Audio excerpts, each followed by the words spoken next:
बिस्मिल्लाहिर्रहमानिर्रहीम। अस्सलाम वालेकुम students, welcome to easy learning channel. I hope कि आप सब लोग खैर खैरियत से होंगे।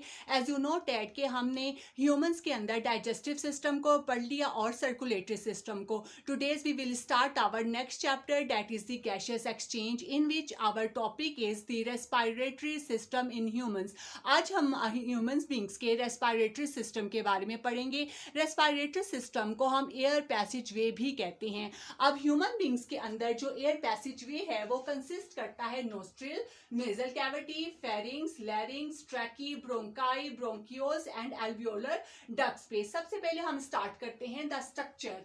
अब नोज की जो एक्सटर्नल कैविटी होती है उसे हम कहते हैं नोस्ट्रिल्स। दो नोस्ट्रिल्स मौजूद होते हैं। नोस्ट्रिल्स लीड करते हैं into the nasal cavity. Nasal cavity के अंदर मौजूद होते हैं हेयर्स और इसके अलावा इसके जो मेम्ब्रेन म्यूकस में सेक्रीट करते हैं। वो जो हेयर्स हैं वो जो एयर हम इनहेल करते हैं उसमें से डस्ट पार्टिकल्स को ट्रैप करते हैं। इस तरह वो इस एयर को फिल्टर कर देते हैं। इसके अलावा वो जो हेयर है वो also moisture the dry hair, dry air and और उसके टेम्परेचर को जो है बॉडी टेम्परेचर के तकरीबन करीब करीब कर देते हैं। इस तरह एयर फिल्टर होकर एंटर होती है इनटू द फेरिंग्स, यानी कि nasal cavity lead into the pharynx. Pharynx यानी कि थ्रोट। जो फेरिंग्स है, pharynx is the common passage for both air and food. ये हमने डाइजेस्टिव सिस्टम में भी पढ़ा था कि फेरिंग्स हमारे पास कॉमन पैसेज है एयर के लिए भी और फूड के लिए भी। फेरिंग्स लीड करता है इनटू द लेरिंग्स। लेरिंग्स क्या है? Larynx is the cartilaginous structure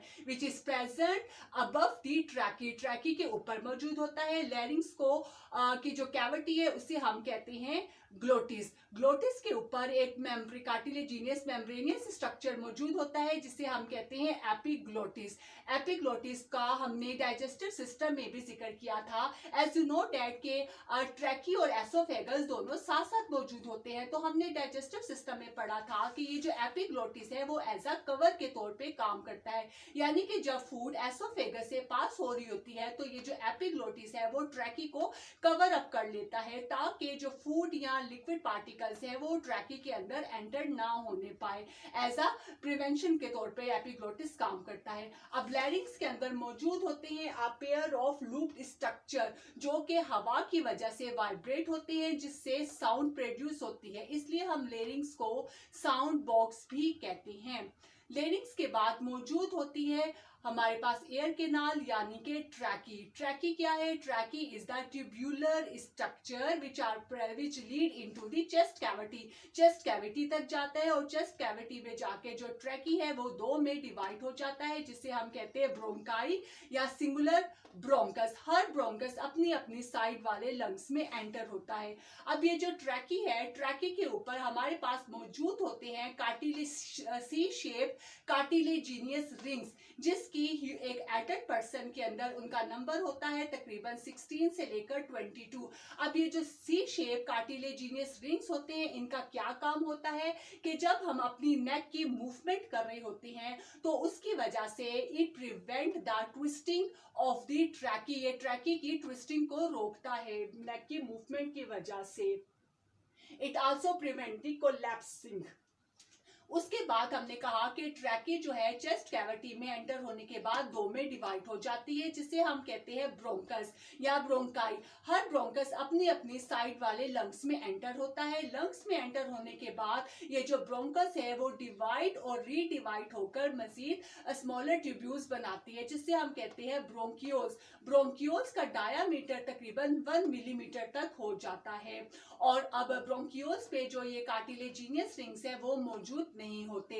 her bronchioles जो है वो एंड होता है into fine thin wall tubules which are known as alveolar ducts. इसको हम यहाँ पे इलाज करके देखते हैं। ब्रोंकस एंड होता है एल्वियोलर डक्ट्स पे और जो दोबारा से एंड होते हैं into tiny hollow bag like structure which are known as alveoli या एल्वियोलर सैक्स।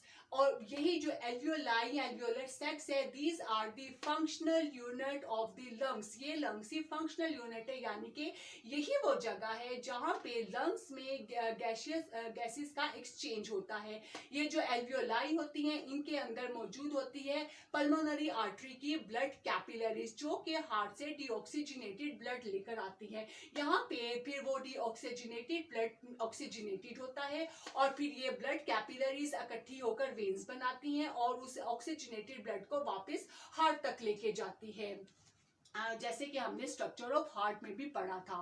नेक्स्ट हम देख लेते हैं स्ट्रक्चर ऑफ लंग्स। लंग्स जो है वो पेयर्ड होते हैं, चेस्ट कैविटी में मौजूद होते हैं, हार्ट के दोनों तरफ। अब ये जो लंग्स हैं वो कॉनिकल शेप के होते हैं, इसका जो कलर होता है वो रेडिश येलो इन कलर होते हैं। नेक की बेस से स्टार्ट होते हैं और डायाफ्राम तक जाते हैं।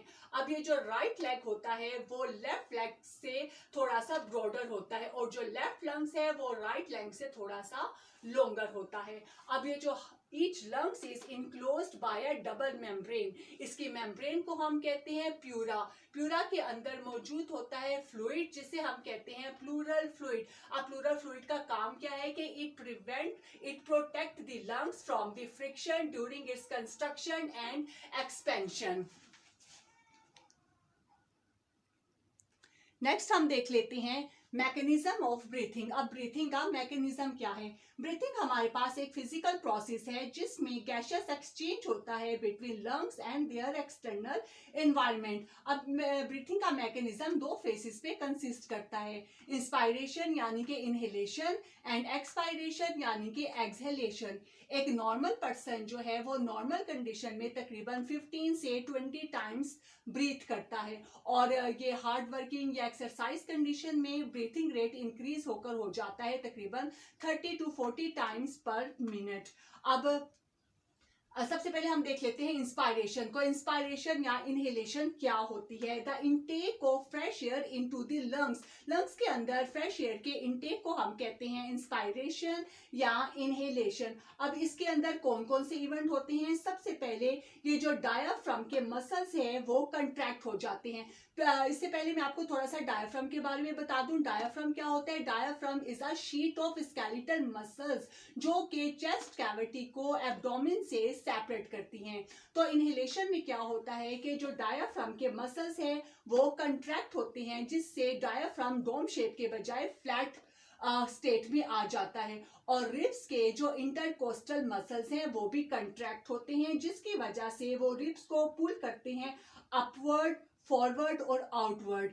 उससे क्या होता है कि जो हमारे पास चेस्ट कैविटी है वो इंक्रीज हो जाती है और जो लंग्स के अंदर प्रेशर है वो रिलीज हो जाता है और ये एक्सपेंड हो जाते हैं, जिसकी वजह से एयर जो है बाहर से एंटर होती है एयर पैसेजवे के जरिए लंग्स के अंदर। इस कंडीशन को हम कहते हैं इंस्पायरेशन या इनहेलेशन। नेक्स्ट हमारे पास आ जाता है एक्सपायरेशन या एक्सहेलेशन। एक्सहेलेशन क्या है? The removal of air from the lungs is called expiration या इनहेलेशन।